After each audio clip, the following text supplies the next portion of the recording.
The story of NASA's Langley Research Center is the story of taking what seems impossible and making it reality. It began just 14 years after the Wright brothers achieved the elusive, some said preposterous, goal of powered flight, a goal chased by humankind for millennia. Their 120-foot journey at Kitty Hawk, North Carolina in 1903 broke the impossibility barrier, setting the course for the next century and beyond. The United States invented the first successful airplane, but European countries brought aviation to new heights.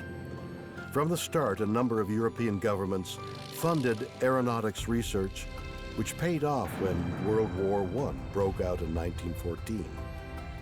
Even before the war, aviation leaders realized the U.S. was falling behind and pressed Washington to do something about it.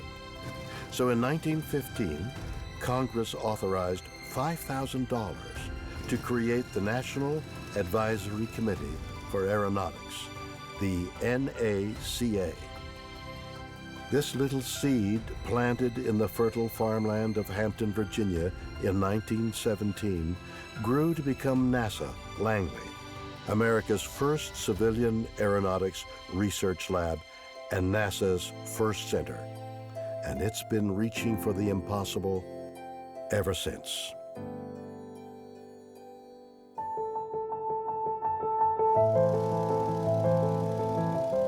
To go to the moon in this decade, not because they are easy, but because they are hard.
The National Advisory Committee for Aeronautics facility began as administrative offices and a wind tunnel building on rural land that the U.S. Air Service wasn't using. The NACA broke ground for the Langley Memorial Aeronautical Laboratory on July 17, 1917. Topographically, it was a swamp, but geographically, it was ideal. Hampton was really the perfect area for a facility like Langley. The U.S. Army Air Service was already there, so there was already flying going on. And what the engineers liked was the fact that it was a pretty good distance from Washington. So the suits were up there and the engineers had Langley to themselves. World War I had shown aircraft's need for more speed, power, and agility. Not just in wartime, but for untapped commercial possibilities. It was for that reason Langley was conceived as a truly national laboratory, to benefit aeronautical exploration. From the start, Langley dedicated itself to building the tools, setting the rules, and solving the problems that kept flight from reaching its potential. At the time Langley was established, the potential for aeronautics was as big as the sky. There was no place to go literally but up. The United States was really far behind Europe in terms of aeronautical research and progress. The Europeans, after all, had been driven by the fear of war and then an actual war, lots of money going into the technology. In this country, not so much. And the founders of the NACA recognized just how important those European labs had been in pushing European aeronautics. Langley came online as America's first civilian aeronautical research lab in 1920. The NACA's first atmospheric wind tunnel was already at work testing aerodynamic forces that affect aircraft. It was a good beginning, but by no means state of the art. The aerodynamicists knew they needed to do better, a lot better.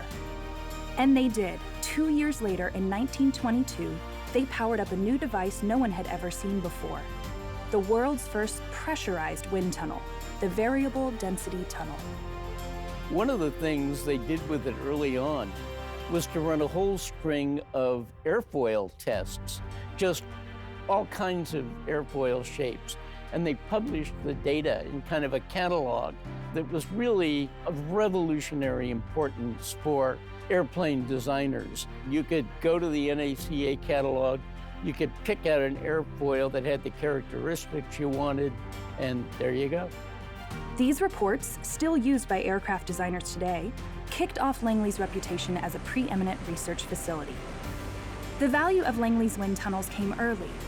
In 1928, Langley engineer Fred Weick used the propeller research tunnel to design a cowling or cover for propeller engines that reduced drag, cooled the engine, and increased an aircraft's flight speed. And it was those sorts of improvements coming out of the NACA that really laid the foundation for the advance of both military and commercial aviation in this country. Success followed success. Encouraged by the propeller research tunnel, which was big enough for a full-size aircraft minus the wings, Langley built a tunnel to test entire planes, wings and all. In 1931, Langley opened the full-scale tunnel, which could test at speeds up to 118 miles per hour. You really can't talk about the history of aeronautical research at Langley without talking about those wind tunnels. As you get into the mid and late 1930s, Langley, on the basis of the airfoil research, the cowling, and all of the other work they were doing, had established itself. The engineers had established themselves as a match for anybody else in the world. The Germans, the English, Langley was right there contributing to the body of knowledge.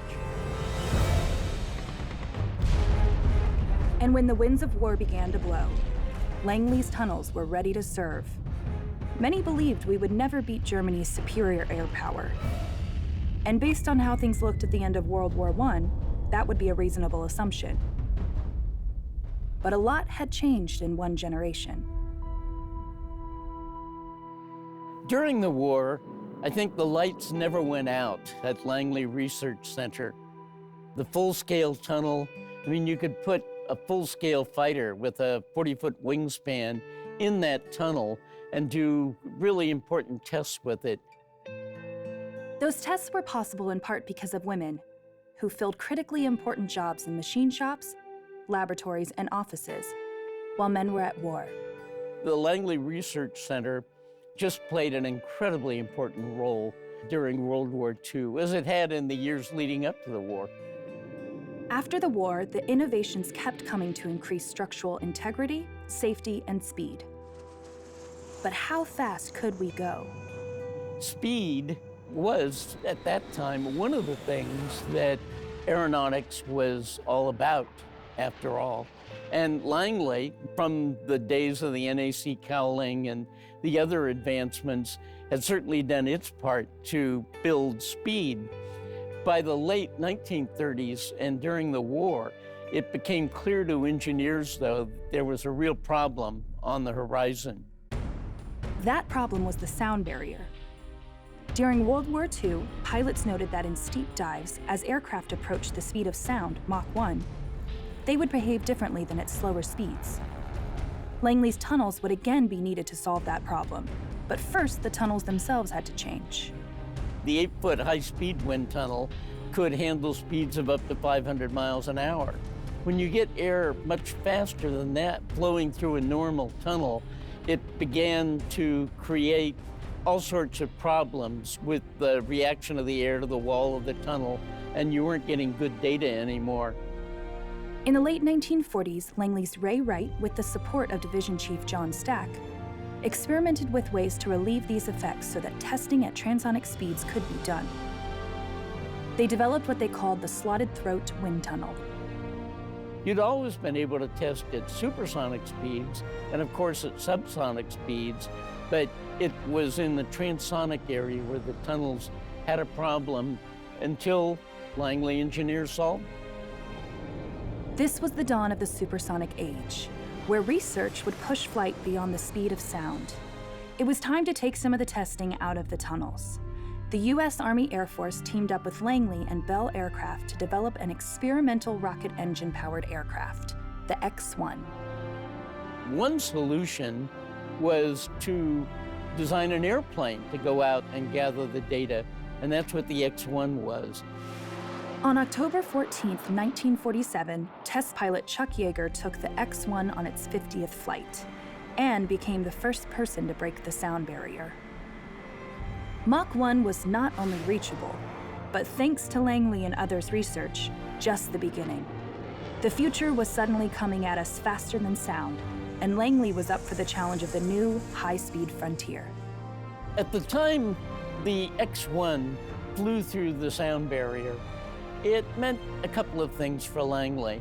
While the wind tunnels were still incredibly important and engineers were still doing that work, now there were these new tools, research airplanes.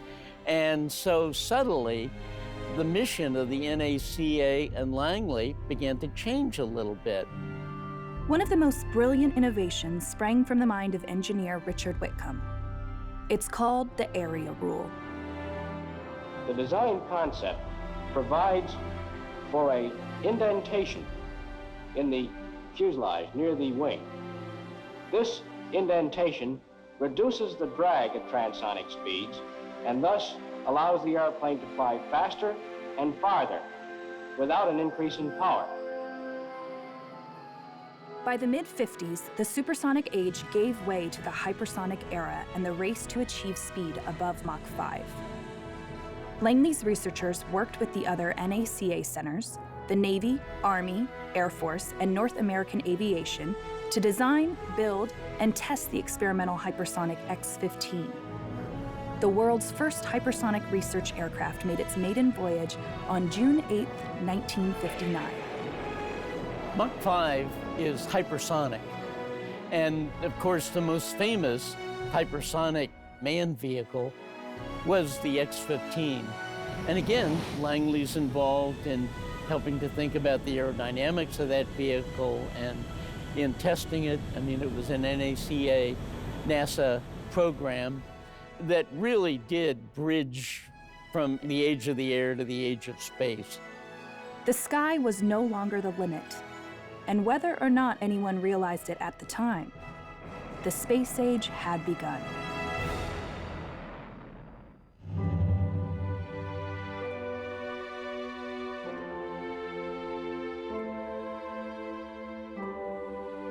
As the early X-planes began to scrape the edge of space, Langley aerodynamicists looked even further. The U.S. had much to learn about rockets, and to learn it, Langley turned to one of its up-and-coming engineers.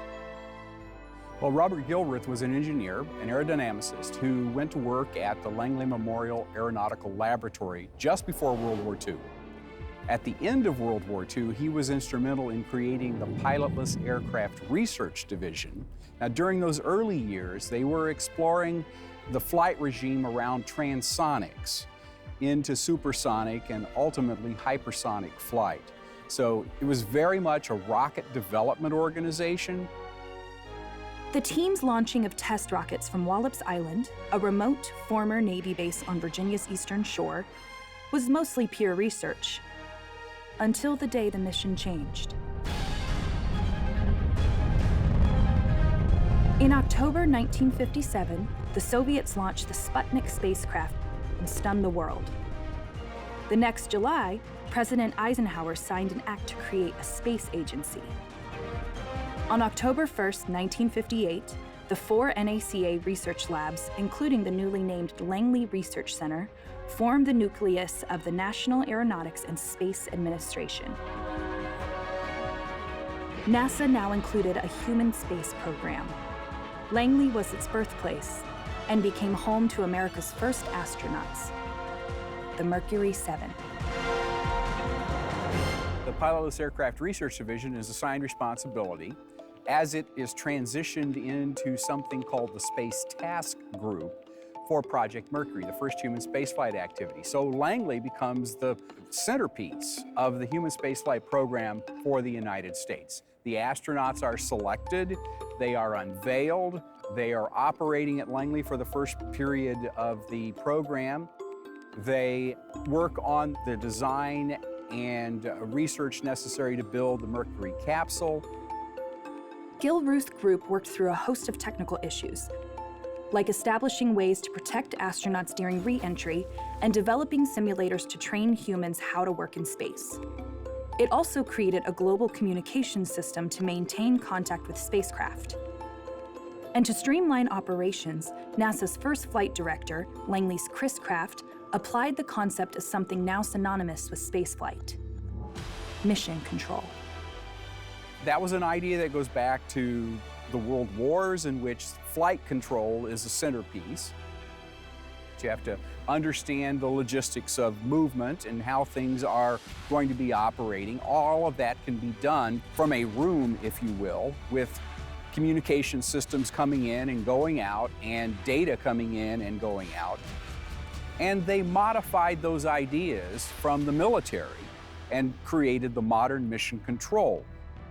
All of these technological advances required mathematical experts. One of the most well-known was Langley's Katherine Johnson. For years, Langley had hired women to operate primitive mechanical calculating machines. Later, those human computers included African Americans, like Johnson, who went on to calculate the trajectory analysis for the first American in space, Alan Shepard. She also verified computer calculations for John Glenn, the first American to orbit the Earth. Her contributions were so great that she was later awarded the Presidential Medal of Freedom. In the 1960s, the space age, born at Langley, took its next giant step, with a little nudge from President John F. Kennedy. Just 20 days after Alan Shepard's historic 1961 flight, the president gives his decision to go to the moon speech. We choose to go to the moon in this decade and do the other things, not because they are easy, but because they are hard. Because that goal will serve to organize and measure the best of our energies and skills. Because that challenge is one that we're willing to accept, one we are unwilling to postpone, and one we intend to win, and the others too. It's a technological miracle in many ways. No one's ever even tried this before in terms of reaching the moon. There were three options that anyone could think of. The first option was, let's build a really big rocket, let's fly it to the moon, and then let's land a piece of it on the surface. And that sort of direct ascent option was very quickly put off the table because it was just too expensive and difficult to do. The second option was called Earth Orbit Rendezvous. You send up multiple spacecraft into Earth orbit. You convene a armada, if you will, in Earth orbit. They assemble a set of vehicles to go to the moon. They go to the moon, they do their mission, and they come back. But then a less expensive dark horse candidate arrived on the scene: Lunar Orbit Rendezvous. In fact, it did not have a very strong following in the senior leadership at NASA in the early 1960s. And a Langley engineer by the name of John Hobolt did the math on this, worked out how it could be undertaken successfully and more easily than Earth Orbit Rendezvous. Hobolt envisioned a modular spacecraft, launched as one unit. As the main capsule orbits the moon, a lander with 2/3 of the crew would detach and go to the lunar surface. Hobolt's idea won out. And this is an important decision because this would drive all the technology that would be developed to accomplish the moon program. The Apollo spacecraft, the lunar module landing craft, the big Saturn V rocket were all predicated on that decision. A couple of years later, Langley trained Gemini and Apollo astronauts how to rendezvous and dock 2 spacecraft while in orbit, setting the stage for the Apollo moon landing. But before anything could land on the moon, we had to know its surface. 5 lunar orbiters took images and beamed them back to Langley. Well, Lunar Orbiter was an interesting program. How do we get the best imagery that we can possibly get from the lunar surface with a spacecraft that's in lunar orbit, with the intention of, first and foremost, finding good landing sites, ones that are safe to land on, but also geologically interesting, so that astronauts can get out of the spacecraft, collect samples, take imagery, and do all of the things that they're supposed to do. The astronauts also had to be trained to fly the last 150 feet to the lunar surface and then move safely and comfortably in the moon's reduced gravity. 24 Apollo astronauts, including the first person on the moon, Neil Armstrong, trained for their missions at Langley. Landing on the moon is not an easy task. It's virtually impossible to simulate it here on Earth. They built a huge gantry at Langley Research Center, the Lunar Landing Research Facility, which had cables and hooks and all kinds of things, and you could put a vehicle that was a model of the lunar module suspended from this thing. Having conquered the moon, Langley turned to the next great challenge: the Viking program to Mars. A mission to investigate the planet's atmosphere and surface and to look for signs of life. NASA Langley managed the Viking project and was responsible for the Viking lander system and mission operations. The history that it had with Lunar Orbiter, in which it was very successful, sort of gets transferred into the Viking landing program. A mission to Mars is infinitely more complex than landing on the moon. The Viking 1 and Viking 2 spacecraft, each with its own orbiter and lander, would take months to make the half-billion-mile journey to a rocky, cratered planet that has very little atmosphere. When Viking 1 touched down on the Martian surface on July 20th, 1976, it became the first spacecraft to land safely on the red planet and keep operating. Touchdown, we have touchdown. Excellent home. Within seconds, it started taking pictures of Mars and itself, what some call the first Martian selfie. Viking was safe on Mars, gathering tantalizing data from another world. The Langley developed technologies that made it possible have continued to shape the robotic exploration of Mars ever since.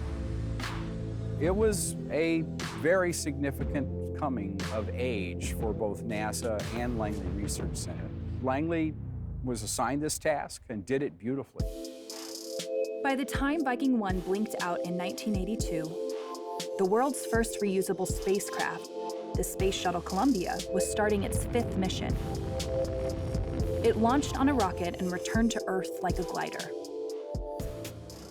Reusable spacecraft goes back to Buck Rogers in the first part of the 20th century.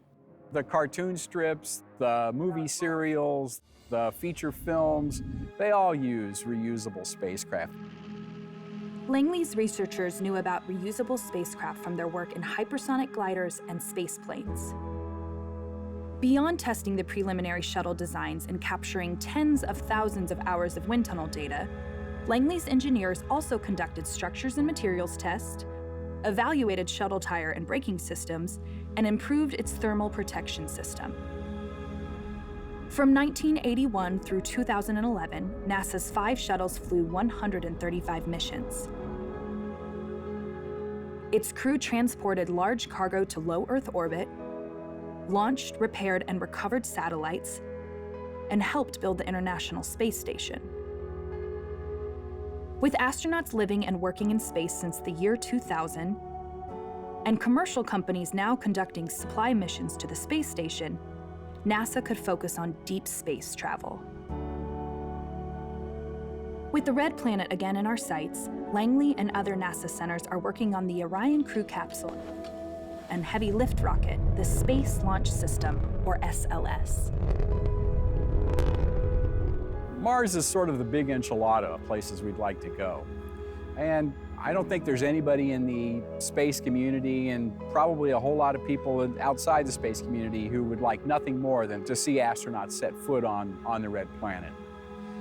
It's hard to do. There's radiation hazards, there's the microgravity environment that has to be dealt with. All of those are challenges that need to be overcome to undertake a human mission to Mars. Langley Research is tackling these challenges and many more. Just like the testing of the Saturn V and shuttle designs, SLS models are being tested in Langley's tunnels and with Langley computer know-how. And Langley engineers have led efforts to build a launch abort system designed to carry the crew away in the event of an emergency during liftoff. Versions of the Orion capsule have gone through testing at the same gantry used to train the Apollo astronauts.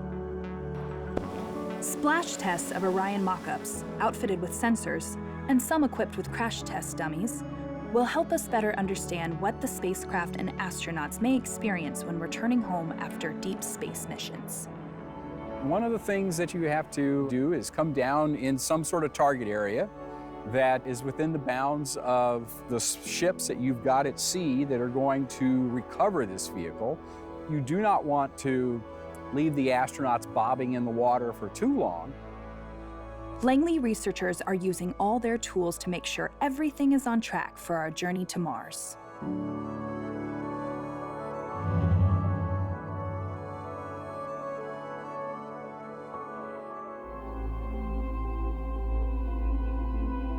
Even as NASA and NASA Langley turn their attention toward other parts of the solar system, scientists never lost sight of planet Earth.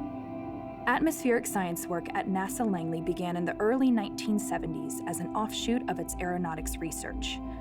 Langley applied its expertise in tools, methods, and testing toward a science program that would study the impacts of supersonic flight.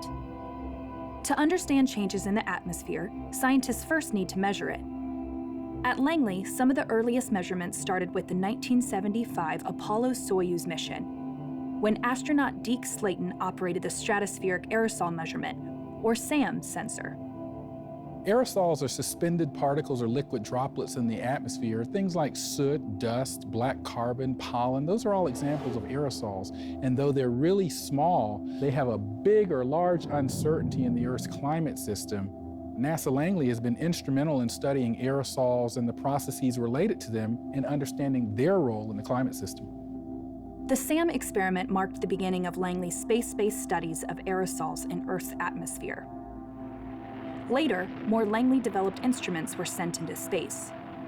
Many were on satellites, like the first Stratospheric Aerosol and Gas Experiment, or SAGE, launched in 1979, part of the family tree of instruments that grew out of the SAM experiment. The vantage point of space allows us to look at the Earth's atmosphere, its weather, and its climate, to look at various processes ranging from diagnosing our climate, long-range transport, or even improving prediction from our climate models. Beginning in the 1980s, the space shuttle served as another tool in the Langley Atmospheric Science Toolbox. NASA's first science payload on a shuttle launched on Columbia's second mission. The Langley-developed measurement of air pollution from space instrument helps scientists build a database of atmospheric carbon monoxide levels. These measurements gave scientists a better understanding of pollution and how far it can spread. The atmosphere is composed of both natural and anthropogenic pollutants. We talk about aerosols and trace gas pollution. These are critical, and we're seeing increases in places like Asia. Meanwhile, we're seeing decreases in other places around the world. So transport and understanding that transport is important to understand the overall climate system and the composition of these pollutants and gases. The shuttle also carried a Langley satellite-based experiment that measured the planet's overall warming and cooling. In 1984, Sally Ride, the first American woman in space, deployed the Earth Radiation Budget satellite from the Space Shuttle Challenger. It's important to study the Earth's radiation budget because it has a critical impact on understanding climate change. The sun's energy comes into the atmosphere. It can be absorbed by greenhouse gases. Some of that energy can be reflected. If we end up with an imbalance in our energy budget, we can see warming in our climate system. And that's why the work that's being done at NASA Langley is critical, particularly some of the satellite-based observations. The Earth Radiation Budget satellite was also carrying an instrument that would take a closer look at the ozone layer. SAGE-2, another in the family of instruments that grew out of the SAM experiment. The ozone layer, which is a part of the stratosphere, is critical for life on our planet. The ozone layer protects us from harmful UV radiation. Now, in the past, we used ground-based observations and perhaps balloon measurements, but it really gave us point measurements. It's kind of like seeing a tree, but not necessarily seeing the forest. Satellites allowed us to see the true expansiveness of the ozone hole. Information from Langley satellite instruments provided the most widely used ozone datasets in the 1990s, helping scientists better understand the hole and how to work across borders to repair it. And in February 2017, Langley extended that ozone monitoring legacy with the launch of SAGE 3 to the International Space Station. Another of Langley's tools for looking at the atmosphere is active remote sensing LiDAR technology. Much like radar uses sound waves to take measurements, LiDAR uses lasers. Launched in 2006, the Calypso satellite, a partnership with the French space agency CNES, uses LiDAR to provide new insight into the role clouds and atmospheric aerosols play in regulating Earth's weather, climate, and air quality. Two of the biggest uncertainties in climate model projections are aerosols and clouds. Clouds can be a net warmer or a net cooler in our climate system, depending on where they're located in the atmosphere. Another key point with clouds is that clouds form on aerosols. Understanding clouds, their formation, and their distribution will take us a long way in closing the uncertainty in those model projections. Langley scientists have also used LiDAR instruments on board airplanes. It's part of an airborne science legacy Langley pioneered in the 1980s, when scientists first used instrumented planes to better understand the troposphere, the air we breathe. The troposphere is the lowest layer of our atmosphere. It's the layer that we live in and will never leave unless we are an astronaut or become an astronaut. Aircraft and the instruments they carry continue to be important to Langley Earth science, whether it's to measure and track air pollution, help assess Arctic sea ice, or study the movement of greenhouse gases. Even as Langley's Earth monitoring instruments fly around the skies, new Langley satellite instruments are in the works, including a new version of Ceres, the clouds and Earth's radiant energy system. Dating back to the late 90s, Ceres and its follow-on instruments are devoted to understanding Earth's radiation budget. Langley is also managing the development of TEMPO, the first space-based instrument to monitor major air pollutants across North America hourly during daytime. NASA Langley is critical for studying the Earth's atmosphere, given its observations and capabilities related to things like atmospheric chemistry, aerosols, clouds, and the Earth's radiation budget. It also hosts the Atmospheric Sciences Data Center. The data from these satellites, aircraft missions, and otherwise will be critical for closing the uncertainty in our climate model projections. Learning as much as we can about where we are today will tell us where we're heading tomorrow. Of course, sometimes emergencies arise that no one could have predicted. And in many of those cases, the researchers at NASA Langley have risen to the challenge with timely solutions.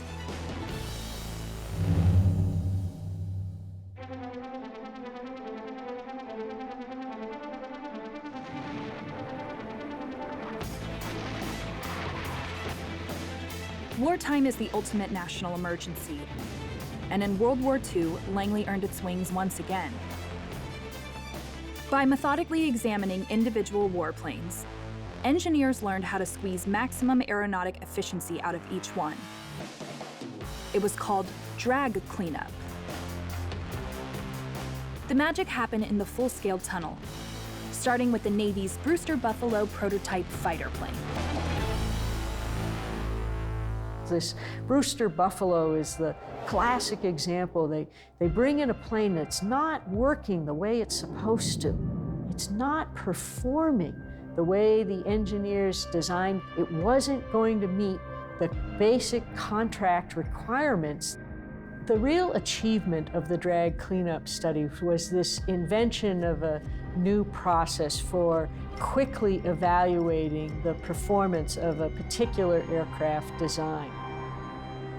By the war's end, more than 30 varieties of military aircraft flew faster because of drag cleanup.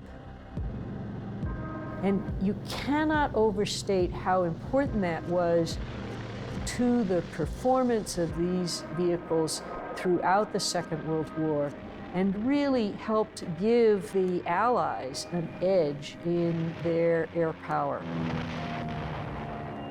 Langley's engineering also made a difference in civil aviation. It benefited the nation and the industry by producing amazing aircraft right after the Second World War, airplanes that could fly faster and farther and higher than anything that had ever been designed in human history. Those new advancements came at a cost. Vibrations that are inconsequential at lower speeds can be catastrophic as planes flew faster. The vibrations, called flutter, could literally shake a plane to pieces.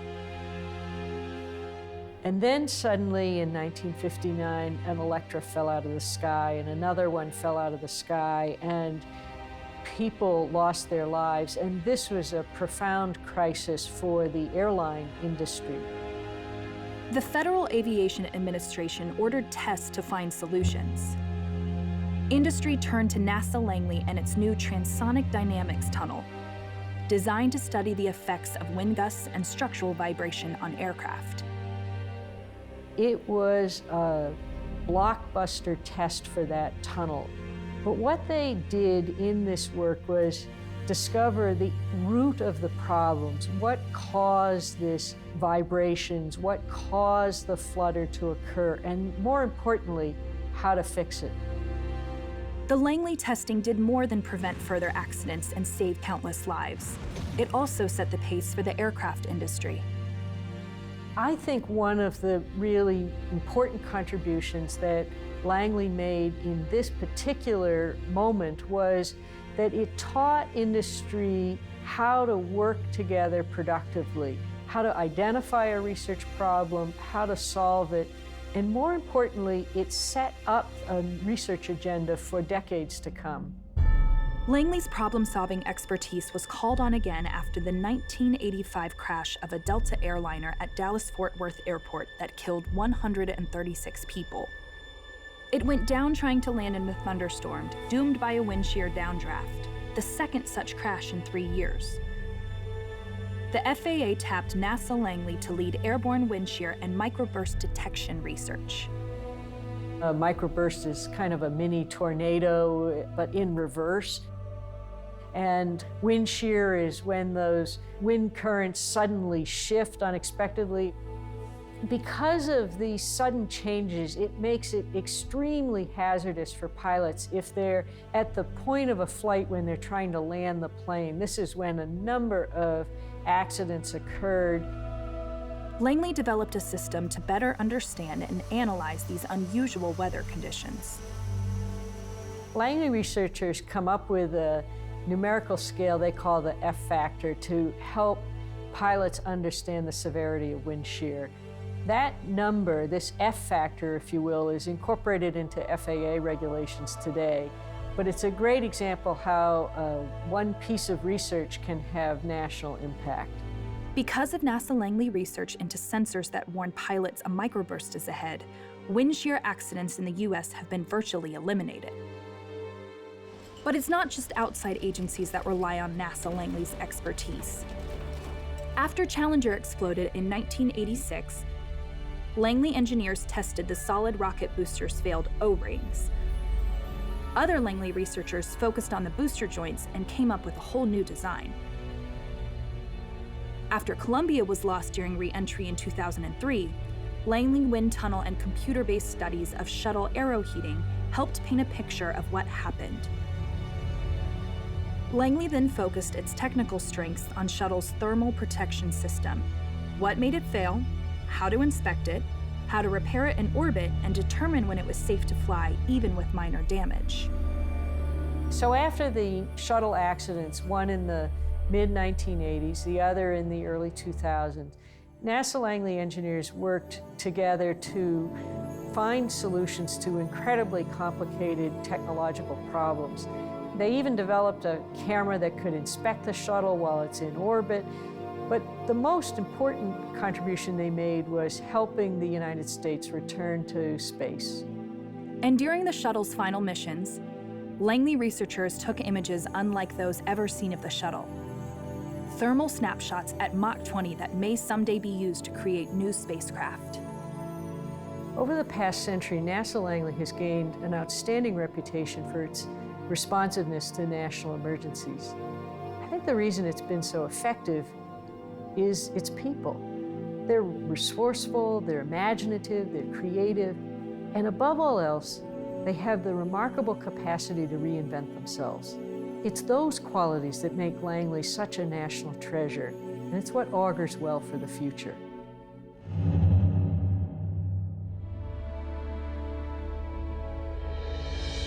From the beginning, NASA Langley has been in the business of shaping the future.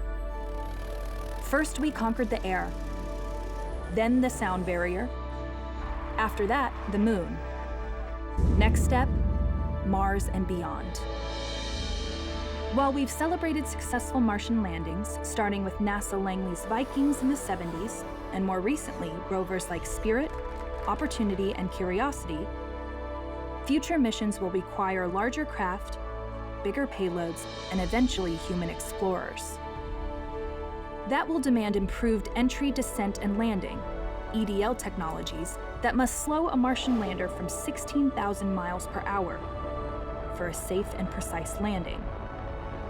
Langley's EDL experts developed and built a heat shield sensor that flew to Mars and will help researchers design future spacecraft. Other game-changing Langley inventions for planetary exploration include lightweight inflatable spacecraft heat shields, inflatable habitats, and next-generation rovers that will allow humans to live and work on other worlds. Langley Research Center has already started building the future, using robots to help create new structures.